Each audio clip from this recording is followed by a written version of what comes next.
Film के start में हम एक टीन एज लड़की रीस को छोटे से रूम में बंद देखते हैं, जहां हर तरफ दीवारों पर टेलीफोन्स ही टेलीफोन्स थे।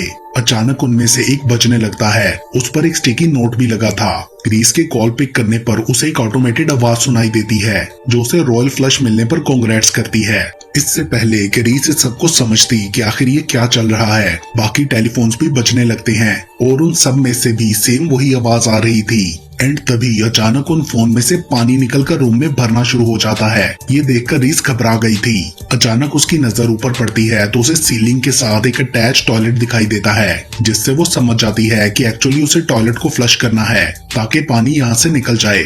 जिसके बाद रीस टेलीफोन्स की मदद से दीवार पर चढ़ने लगती है, मगर ऊपर पहुंचने पर भी उसे टॉयलेट का हैंडल नहीं मिल रहा था। रीस को लगने लगा था कि अगर जल्दी से उसने कुछ ना किया तो वो डूबकर मर जाएगी। सो वो काम डाउन रहते हुए स्टिकी नोट पर लिखा नंबर पढ़ती है, जिससे उसे एक आइडिया आता है।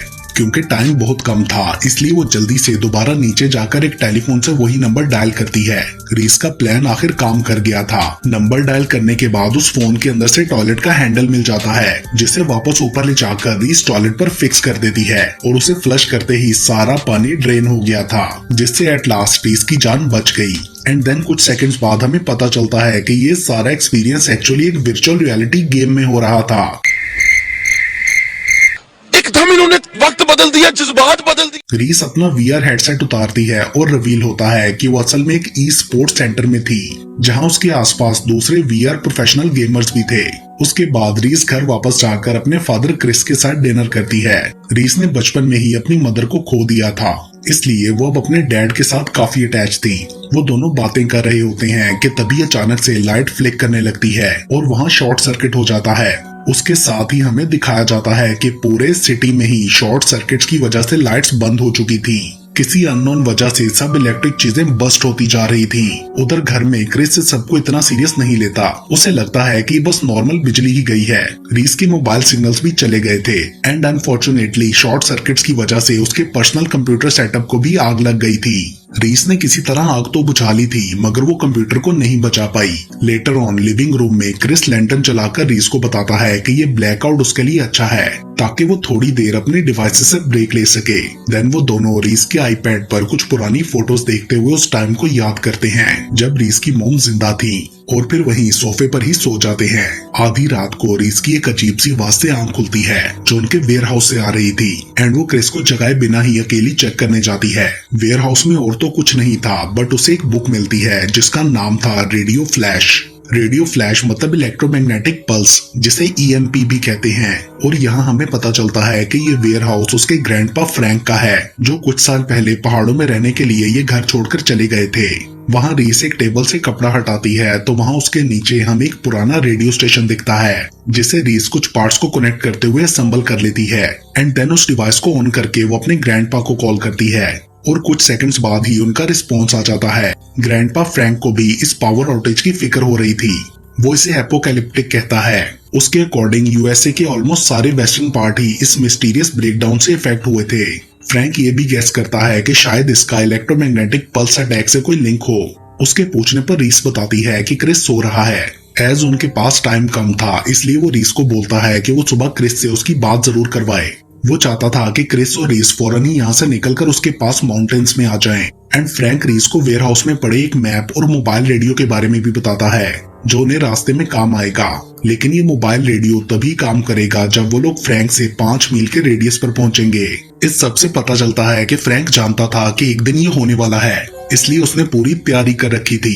देन अगली सुबह रीस सारी सिचुएशन क्रिस को बताती है। पहले तो वो फ्रैंक के पास जाने को मना कर देता है, क्योंकि उसे लगता था कि फ्रैंक पागल है। मगर जब रीस बहुत ज्यादा इंसिस्ट करती है तो वो एटलीस्ट फ्रैंक को कॉल करने के लिए मान जाता है, जिसके बाद वो दोनों वेयर हाउस जाकर रेडियो ट्रांसमिशन स्टार्ट करते हैं।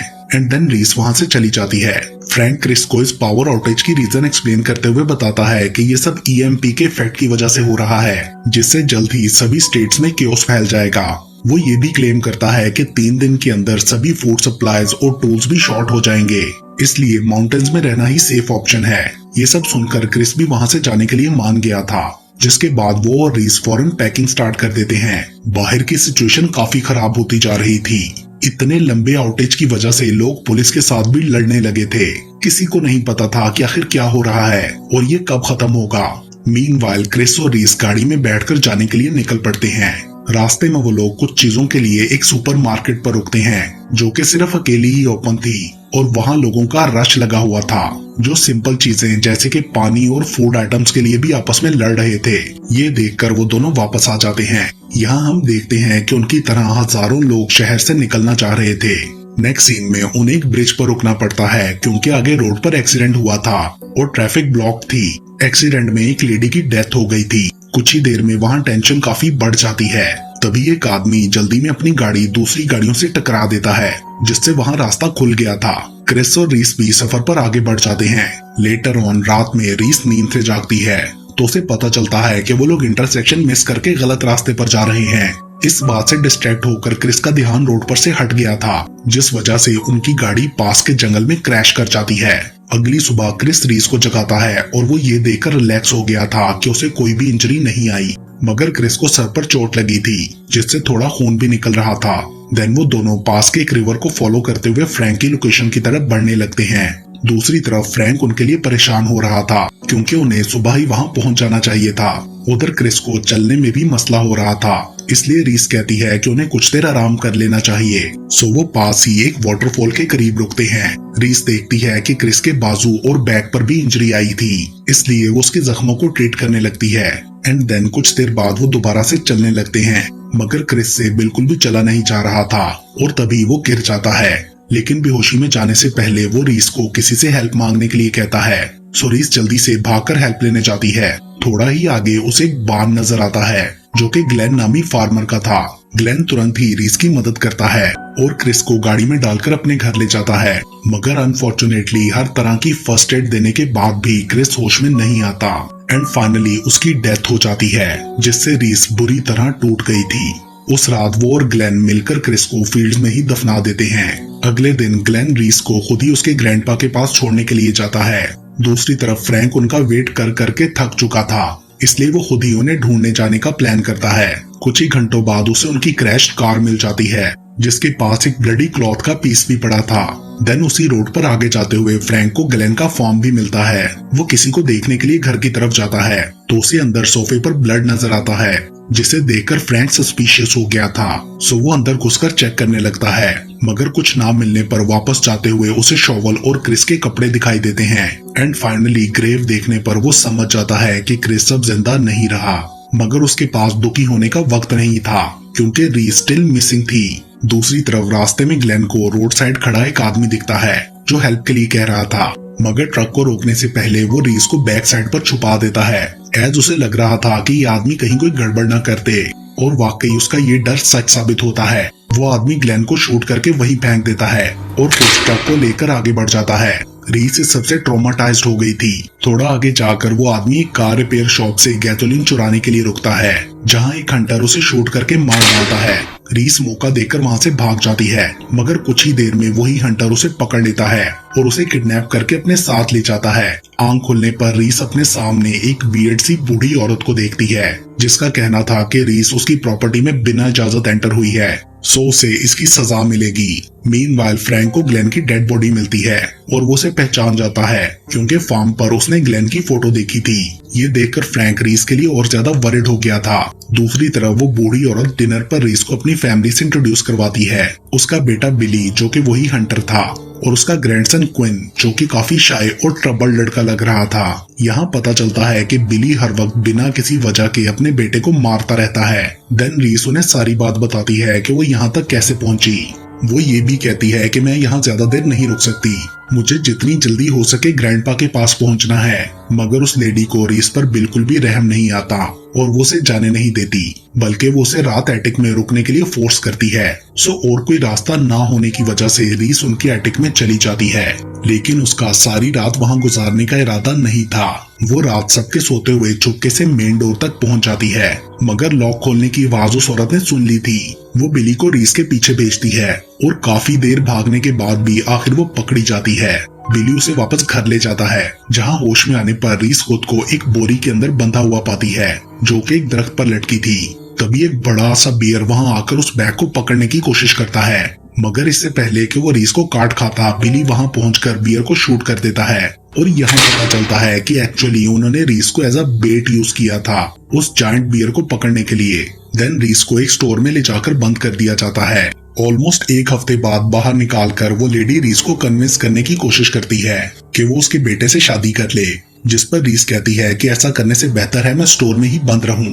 तो उस लेडी के ऑर्डर पर उसे दोबारा स्टोर में बंद कर दिया जाता है। इस बार उसके हाथ पांव भी बांधे गए थे, लेकिन क्योंकि रीस वहां से भागने के लिए डेस्परेट थी, इसलिए वो किसी तरह खुद को खोल लेती है, लेकिन उसे बाहर निकलने का रास्ता नहीं मिल रहा था। सडनली वो नोटिस करती है कि क्विन उसे छुप के देख रहा था और उसके दिल में रीस के लिए सिंपैथी भी थी, इसलिए रीस इसका फायदा उठाने का सोचते हुए उसे अपनी हेल्प के लिए कहती है।